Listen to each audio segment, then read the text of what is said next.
Can the government ban TikTok, and should US creators be worried? That's what we're going to talk about today on What's Poppin' in Podcasting, live from BIPOC Podcast Creators. Hi, everyone. I'm Maribel.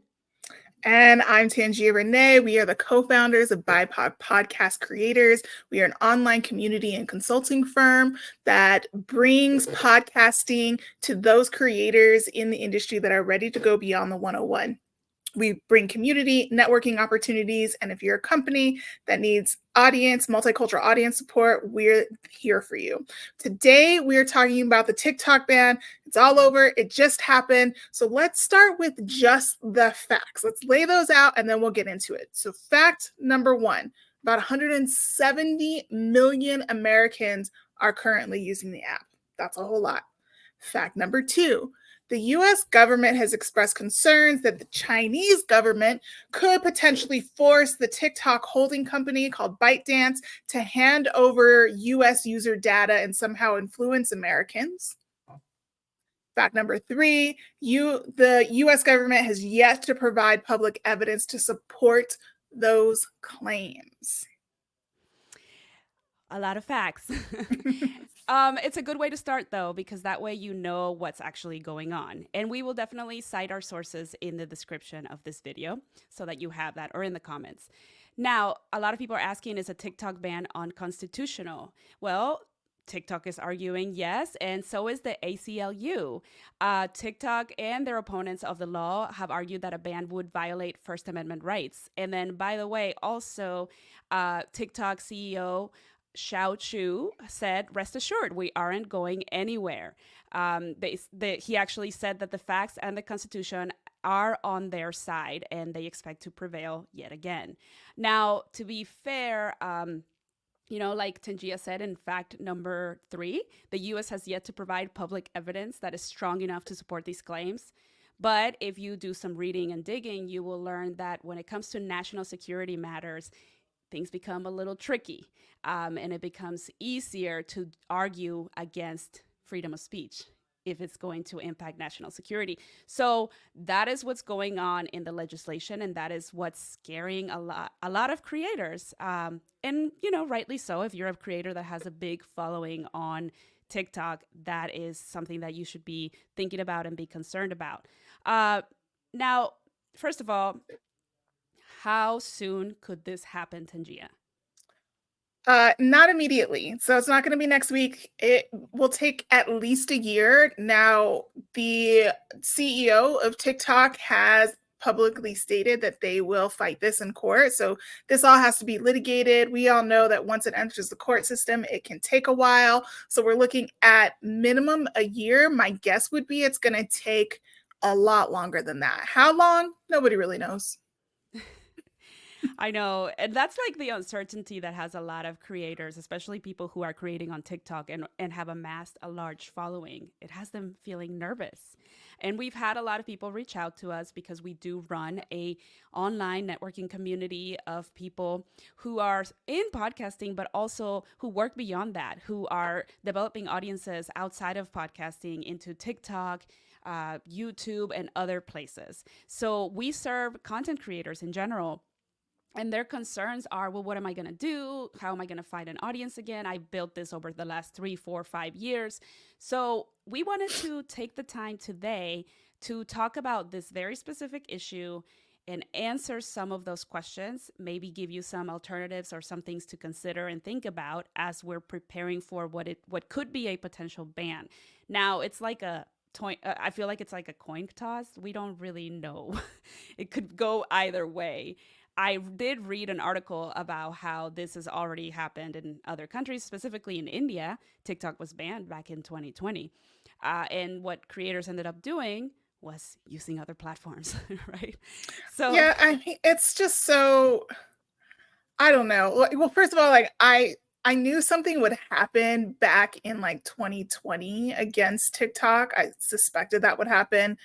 I didn't think it would go to this level, but I knew it was going to be an issue when a bunch of high school kids in 2020 mobilized on TikTok against the Donald Trump campaign and really screwed up some of his public events. I don't know if anybody remembers, but a bunch of these high school kids mobilized themselves. They are super organized, and they reserved tickets at all of his large functions. And then when the event came, there was like nobody there I because remember that. and they did that all via TikTok in like a matter of a week. And I was like, this is going to be a problem for the government moving forward. Mhm. They're going to do something. I thought they would do like a marketing campaign about like keeping your kids off social media. That's how I thought they would approach it. I didn't see like an outright ban coming, but I think now that we've seen this happen in other countries, it has set a precedence. Now, what's different is the US is supposed to be a democracy really founded in free speech. Like the right to free speech is like the cornerstone of American democracy. So we'll see what happens. I mean, but that brings us to like, what can you do to prepare as a content creator if you are relying pretty heavily on TikTok right now as your main platform? It's an excellent marketing platform, right? People are generating tons of money. There's an article out in the Washington Post right now that says that in 2023 alone, somewhere between, I think it was $14.1 billion was generated in revenue by like small business owners and content creators on TikTok in the US alone.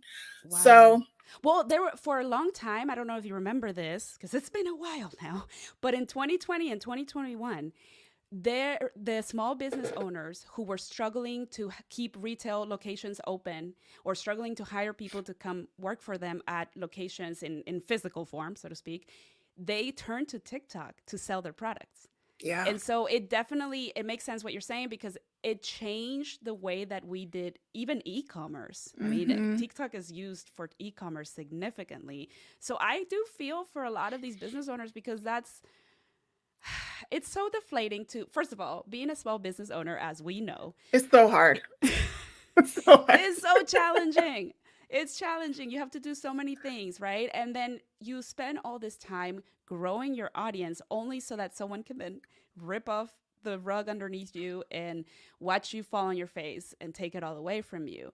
I'm not saying, before we jump into these alternatives and things that creators can do, I'm not saying that social media is the best. I'm not saying that we shouldn't hold these companies accountable. I'm not arguing that. And Senator Markey did say, like, American companies are doing the same thing. He was quoted in an NPR article. Hello, Google. Google knows everything about us. Everything. And, we love you, YouTube. But let's be real. Like, this isn't a thing that's only specific to a Chinese company, right? We know that there are other companies that are also mining our data, also getting into problematic things with the algorithm, presenting us with only one-sided ideals, moving us down this rabbit hole. It can be dangerous for young people. It can be dangerous for older people. Honestly, it's a crapshoot, right? But I do think that we need to understand that there needs to be a little bit of empathy as a creator community towards those business owners and those creators that have worked really hard to develop an audience. And that's who we're here to talk to, and that's why we wanted to give you some ideas. And you're so much nicer than me. So much nicer than me. And I'm sure you can imagine. I probably have told you what I actually think about this. I don't remember because I've told everybody that can listen. This is our first public-facing What's Poppin' in podcasting. So I'm trying to just kind of ease our way into it. I ain't trying to ease nothing. Like, I just think that it's total BS. I think that this is the government seizing control over a population that it has lost control over because of these different communication channels, TikTok being the largest platform that allows for that. People are being educated about topics they have not previously had an opportunity to be educated about. They're finding their voice. They are also leaving traditional employment and finding new revenue streams. And so you have all of these massive companies that are trying to force people back into their expensive office buildings that they insist on keeping. And everybody is like, F that. I can make a bunch of money on TikTok.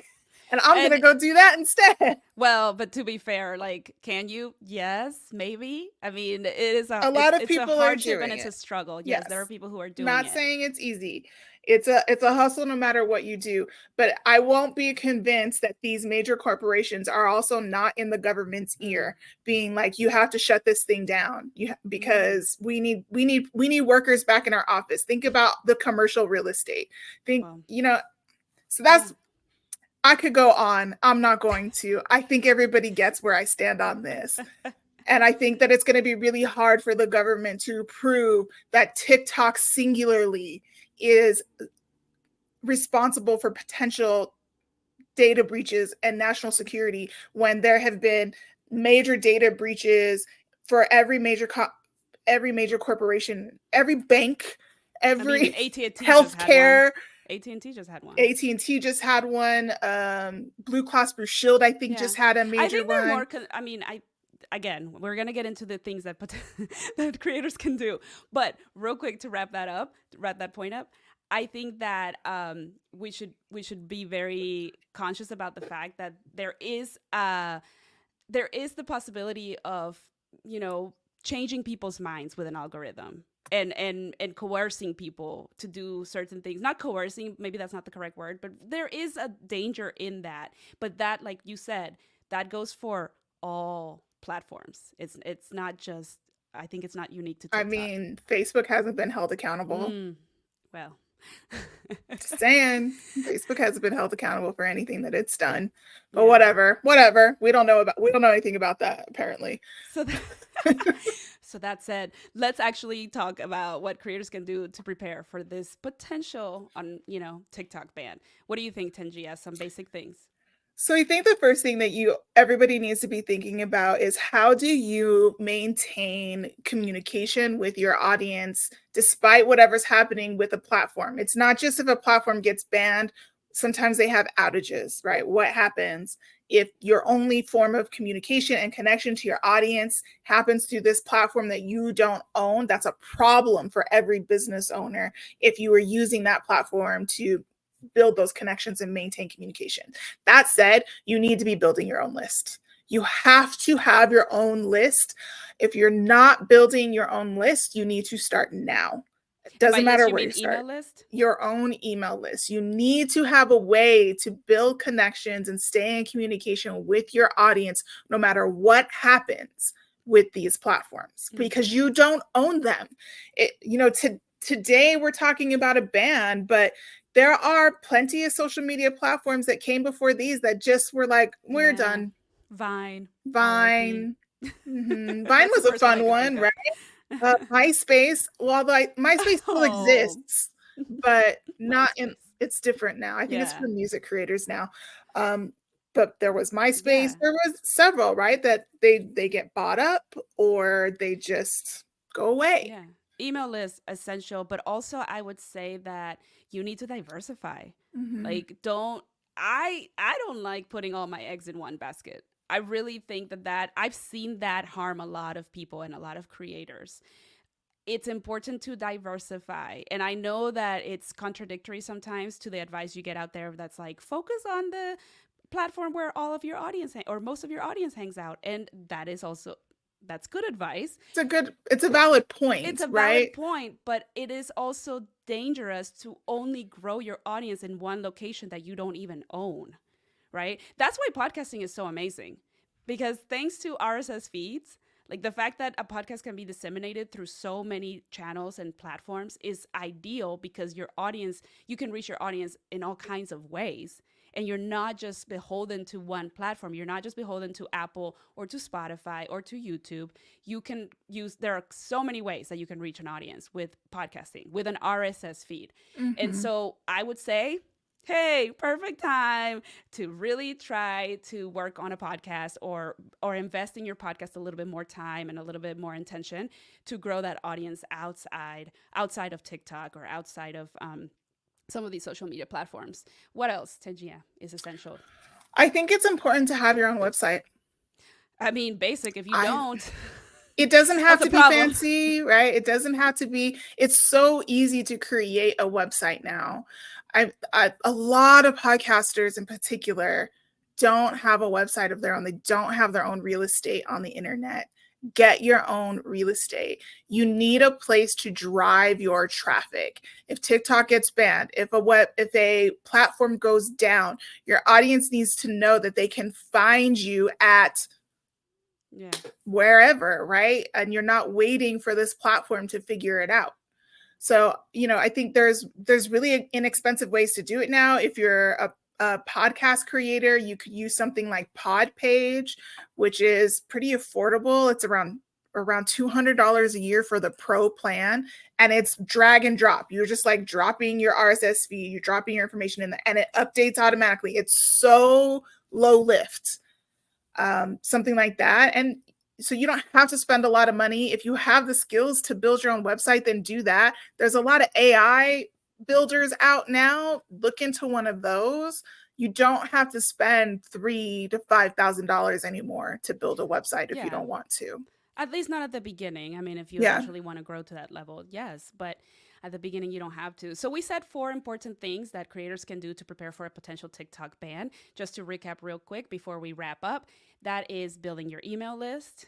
That is going into podcasting or being more intentional about your podcasting audience and reaching people that way through RSS feeds. Also diversifying. So making sure you're putting energy and time into other platforms as well. And last but not least, having a website where people can find you and where you can disseminate information that is owned by you, obviously. So some of these are probably basic to you. Some of these might not have occurred to you, or maybe none of them. And we're just here to help you through this. I know it's a challenging time. It could be stressful for a lot of people, but don't stress. Kick into action and make sure you join us for our next networking event. Tangia, tell them about that. So it's tonight, 8 p.m. Eastern. We are doing a network and learn about SEO for content creators. So what are some basic things that you could be doing to boost your SEO a bit? There's a lot of noise out there, right? So how do you stand out in the search algorithms to be found?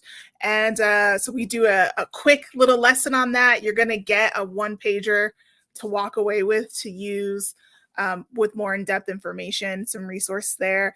And then we spend the rest of the time just connecting and having a good time and meeting each other and building out our networks and community around ourselves. So come, bring a drink if you dare. It's going to be chill. Don't worry. We're going to have a good time. And you can just go to BIPOCpodcastcreators.com, click on that join us button. You will become a part of our community once you do that. And then you can also register for the event by going to BIPOCpodcastcreators.com and clicking on our events page. And you will find the registration page there. So hopefully we'll see you there tonight. Thank you so much for joining us for our first ever external phasing What's Poppin' in Podcasting Live. I'm Maribel. And I'm Tangia. See you on the inside.